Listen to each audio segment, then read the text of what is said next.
Bonjour à tous, je vous invite à vous abonner à cette chaîne, à aimer, à partager, à commenter ces vidéos, c'est très important. C'est une manière de nous soutenir. Merci à vous tous. Alors que vous le savez, on les a interrogés ici d'ailleurs. Tous les boulangers, les artisans souffrent en ce moment, mettent la clé sous la porte à cause de la hausse des prix de l'électricité, des factures impayables.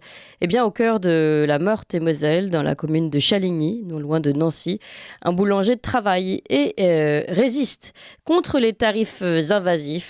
Eh bien, pour résister, comment fait-il ? Il travaille au feu de bois, une méthode qui présente de nombreux avantages. Avantages d'abord gustatifs, également énergétiques. On va parler de ces avantages et puis se poser la question finalement, est-ce que ce ne serait pas une solution pour les autres boulangers qui nous écoutent sûrement ? Eh bien, on en parle tout de suite avec notre boulanger Anthony Coepley. Bonjour. Bonjour. Alors, vous êtes boulanger et vous tenez cette boulangerie qui se nomme Made in Bakery à Chaligny, au Meurthe-et-Moselle. Alors, c'est d'abord une très belle histoire, l'histoire de votre boulangerie, puisque vous pouvez peut-être nous raconter comment vous avez décidé de vous lancer dans le four à bois traditionnel et puis même dans votre boulangerie à vous, indépendante. Alors oui, pourquoi un four à bois dans cette boulangerie que nous avons restaurée il y a maintenant presque 2 ans. On a commencé à restaurer ça il y a 2 ans, qui contenait un four à gaz déjà. Ça part du premier confinement où dans notre village très pentu de 1800 habitants, un dimanche en rentrant du travail, j'ai remarqué que les personnes âgées mettaient des sacs cabas sur les fenêtres pour que les voisins ramènent du pain. Donc j'ai décidé de faire du pain pour ces personnes-là et les personnes à mobilité réduite.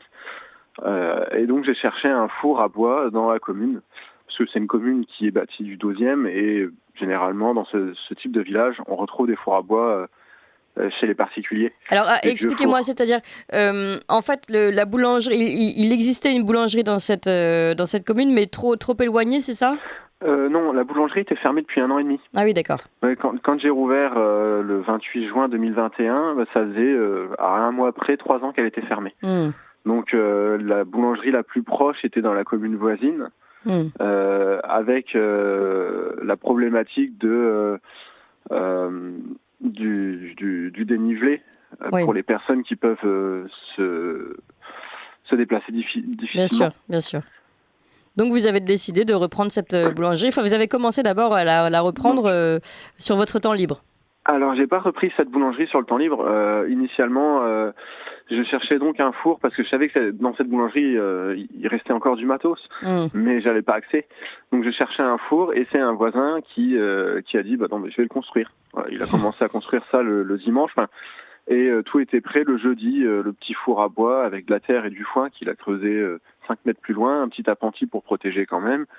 Et puis la première chose que j'ai brûlée dans le four, c'était le pommier qui était couché sur ce verger qu'il a nettoyé le dimanche dans un premier temps. D'accord. On a commencé comme ça tous les 2 jours à faire du pain. Donc moi je sortais de mon travail à Nancy, j'allumais mon four, j'avais déjà démarré une fermentation le matin. Le temps de faire les chauffes, je façonnais mon pain et puis je faisais du porte-à-porte dans les 2 rues annexes à ce four-là, parce que j'avais une capacité réduite par sa petite taille. Mais ça dépannait quand même déjà les voisins de ces rues-là. Au 2e confinement, j'ai repris un peu cette histoire-là en m'ayant fait un... Donc vous l'avez laissé entre les 2 confinements, vous l'avez laissé, vous n'avez plus travaillé votre four à bois ? Si, on continuait le jeudi.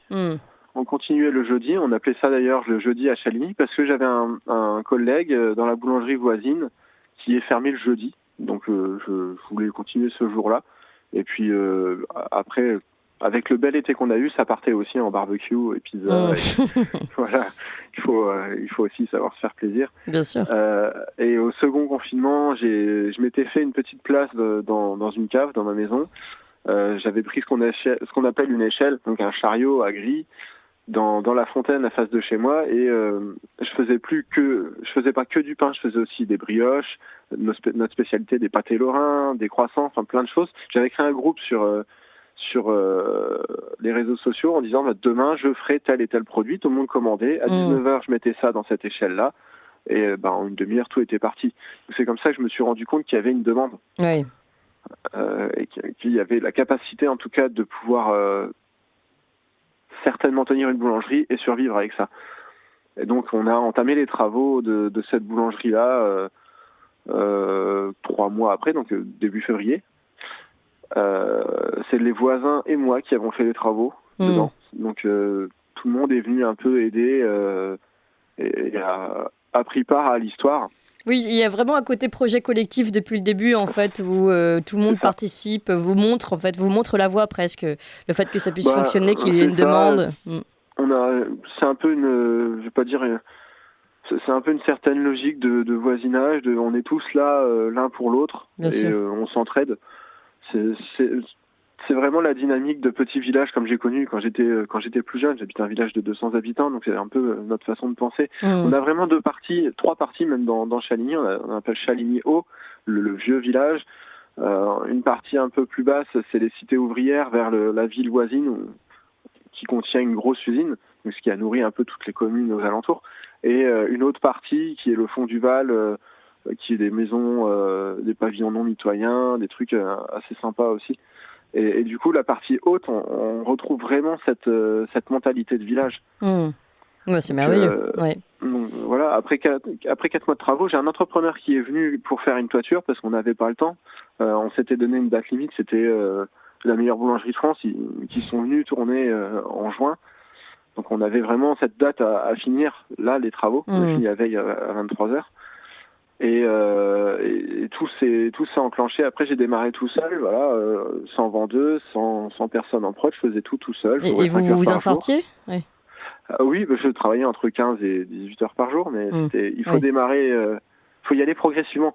Je dis souvent, j'ai démarré avec de la terre et du foin, donc le four que Pierre a fabriqué, et puis je suis allé progressivement. Et donc, de juin, après j'ai fait Noël, les galettes quasi seul.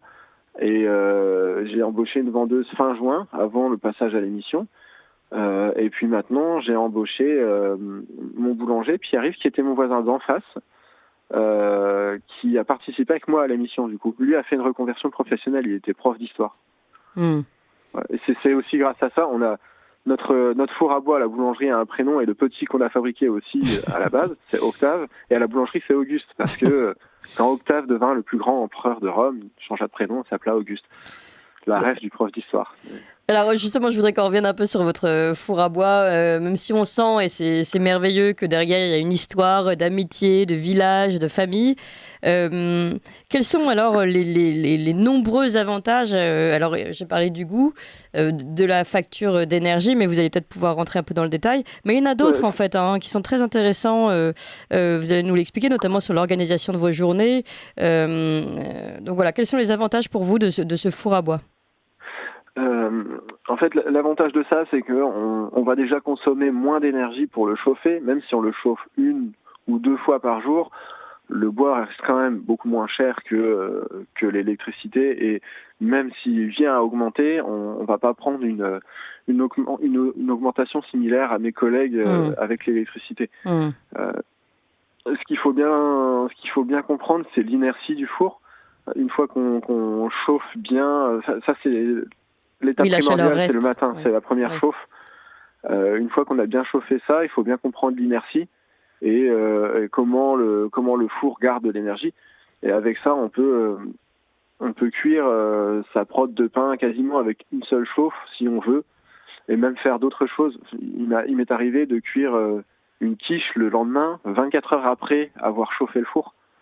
Ça a pris plus de temps à cuire, mais j'ai rien eu à rallumer. Moi, j'ai pu manger tranquillement mon jour de repos.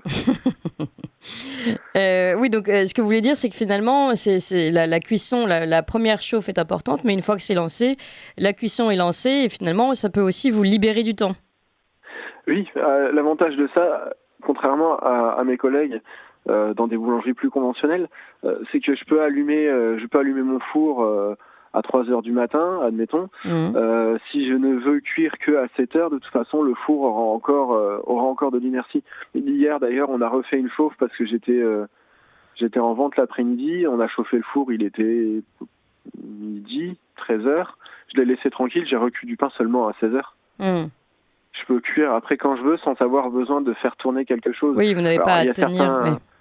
c'est ça. Il y a certains inconvénients. Ça veut dire que pour le four à bois, il faut nous venir le matin 2 heures plus tôt. Ah oui, ça c'est sûr, il faut lancer le feu. Ouais. Voilà, c'est notre métier de boulanger aussi. Venir à 3 heures, c'est monnaie courante quand même en boulangerie. Et pendant qu'on chauffe le four, je veux dire, on peut faire des pétrissages. Moi, je sais que je m'occupe de la partie viennoiserie quand je chauffe.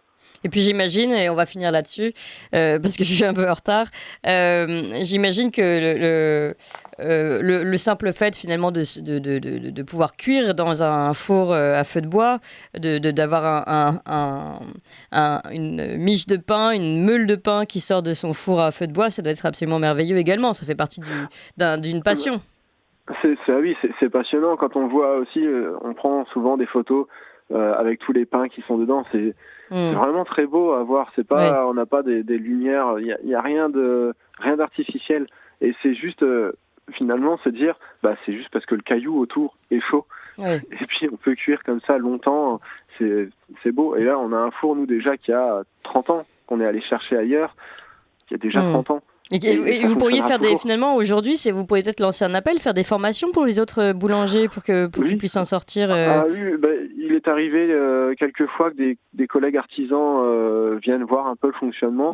Un collègue qui a été installé 12 ans me dit c'est un autre travail, c'est un autre métier. Bien sûr. On n'apprend pas à enfourner à l'appel à l'école, par exemple. C'est sur un tapis d'enfourneur. Donc si des collègues veulent voir, c'est avec plaisir. Eh bien, les portes d'Anthony Coéplet sont ouvertes, évidemment. On a bien compris que c'était en tout cas l'ambiance familiale, d'entraide aussi de ce village de Chaligny. Merci beaucoup. En tout cas, c'est très intéressant et ça donne envie de venir jusqu'à vous pour goûter votre pain. Un pain bien chaud. Merci encore. Et votre boulangerie, je redonne son nom, Made in Bakery, donc en Meurthe-et-Moselle. Merci beaucoup. Vous appréciez cette émission? Alors aidez Radio Courtoisie à en produire d'autres en indépendance totale.